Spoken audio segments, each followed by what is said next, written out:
Hello everybody, Road Warrior 627 back here with another preview for another big race. It is my favorite race of the year, the Belmont Stakes, this Saturday, tomorrow, at Belmont Park. Race number 11, post time is 6:37. We're going to talk about it, and I'm very happy to be joined today by the man who just won $63 by picking the winner, and he had the exacta too, just for saying. Joe Martin, happy to have you with me today.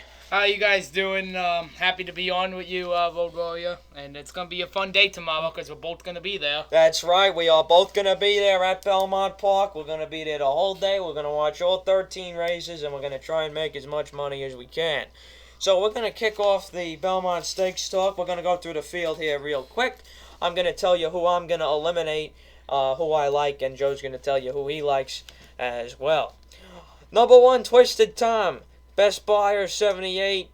I think he has a chance. Chad Brown doesn't run his horses in random places for no reason. So, even though he runs like crap, he might be able to take a step up. Chad Brown's not running him for nothing. Tapwrit, number 2. We'll get back to him later. He's my top choice. Number 3, Gormley, West Coast Invader. Ran okay in the Kentucky Derby considering he had trouble. I really don't want any part of him. I think he's too slow. He's probably faster than Twisted Tom, but he's not going to be that big of a price, so he's not worth it in my opinion. Number 4, J Boys Echo, has the fastest buyer speed figure of all of them in the field with a 102 when he won the Gotham Stakes earlier this year in a very impressive performance. Number 5, Hollywood Handsome, Dallas Stewart, always has surprises in Triple Crown races. This horse shows absolutely no form for it though. Number 6, Looking at Lee, has been running very consistently. He's been doing good in the Triple Crown races. Buyer speed figures in the mid to upper 90s. He's one you have to consider. Number 7, the favorite Irish Warcry, didn't run his step in Kentucky. You can make all the excuses you want, but when he shows up, he's a damn good racehorse. But when he does it, he's one of the worst racehorses in top company you'll ever see. Number 8, Senior Investment, ran okay in the Preakness, but he ran with a bunch of other horses that finished from 3rd to 7th. Don't like him for that reason. He was clumped up with a bunch of others. 9, Meantime, hasn't showed that much form except for running second in the Peter Pan. Multiplier looks like he might sit off the pace. Ran 6th in the Preakness, doesn't show that much form. The worst value on the board, number 11, Epicars, has never run in the United States, is coming off an 11-week layoff, and absolutely, why is this horse 4-1? He should be 24-1. Or 30-1. Or 30-1, or better. Because or 49-1. This horse hasn't proved anything in this country. I don't care if he finishes 1st or 2nd in Japan. Over here, it's a different animal. And number 12, the same thing with Patch. He's going to get sentimental money, and he really deserves to be a lot more than he is. He's 12-1 on the morning line. Joe, your early thoughts here. There are 3 horses in this field that I really want to... I don't know who I'm picking yet, and this is tough for me. Right now, I'm torn between Looking at Lee, Tapwrit, and Patch. And I don't know, Patch could win it, but something's telling me he's not going to.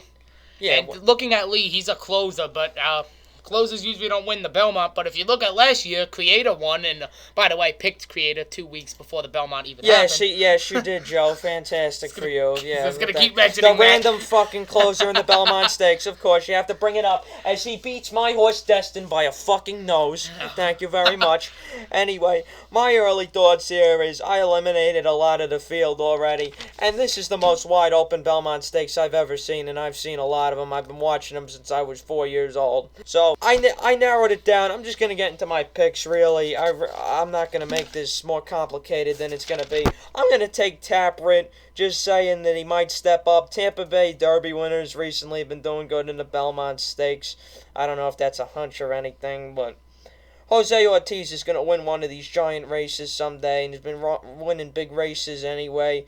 Todd Pletcher always does well in the Belmont, so I think Tapwrit has a great chance. Hopefully he'll go up from his 6-1 morning line. Maybe people will forget about him a little bit with the other horses getting a little bit more attention. So I'm thinking his price might go up a little bit. Number 4, I'm going with a bomb, J Boys Echo. for Dale Romans with the 102 buyer. I picked this horse as a live long shot in the Derby, coming in 5th or 6th as one of my live long shots. I think he can improve in this race. Dale Romans knows how to upset big 3-year-old races. Then behind that, I got the favorite Irish War Cry. I think he'll run very good. I just don't know if it'll be enough.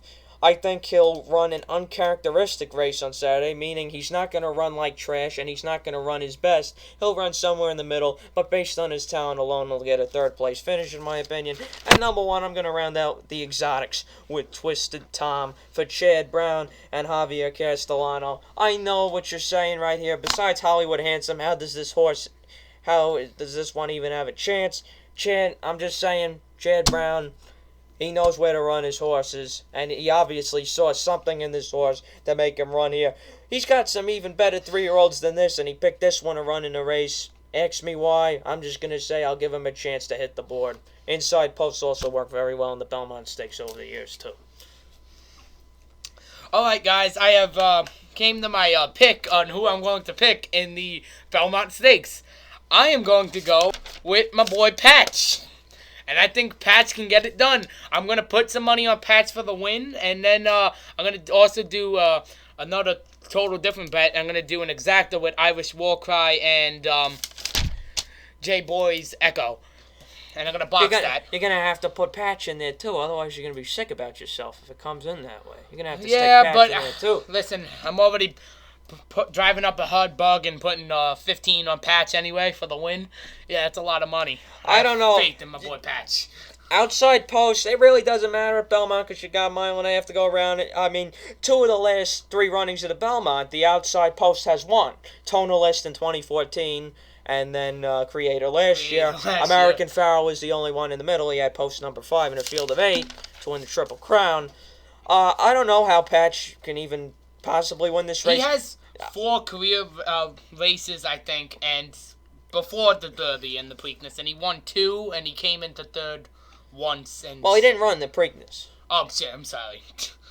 Well, I mean, he didn't run last year. He's got some steady works. He's got 4 furlongs and 50 flat, 5 furlongs, 101 and 2/5 last Friday. So, it's interesting. Also, he likes these bred by Calumet Farm.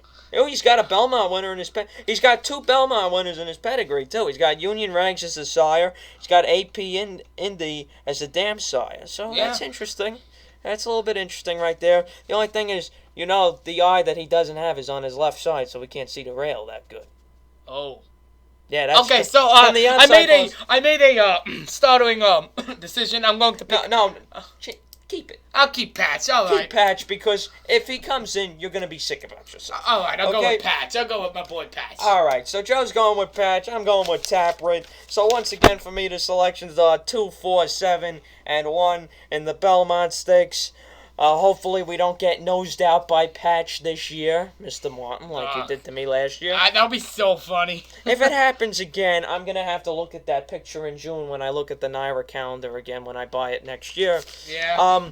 Also, I just want to make a quick note. If you want to use another horse besides the top 4 I suggested, I would use Looking at Lee. I mean, he really just picks up pieces in races, but picking up pieces in races is good. You still get that 2nd or 3rd or 4th place check. So, you might want to include him in the exotics. He hasn't run bad, really, since the Rebel. So, you might want to consider putting him in, but I'm going to leave him out of my super. Maybe I'll throw a couple of dollars on him on the side. Gormley, like I said before, not really interested. Meantime and Multiplier, those 2, I don't think they have enough foundation to win the Belmont Stakes. Same with Epicaris, along with Terrible Value. Guys, thank you so much for listening to my preview of the Belmont Stakes, featuring Joe Martin coming in here today, guys. We will be there tomorrow. We'll be cheering for all horses. It's going to be a great day of racing with Songbird and a stacked Met Mile and a stacked Manhattan and a very wide open crapshoot style Belmont Stakes. We will hope you guys win all your photo finishes tomorrow. And remember, pay your bills first. Enjoy the race, everybody. 5 p.m. on NBC if you want to watch it on the TV. See you guys.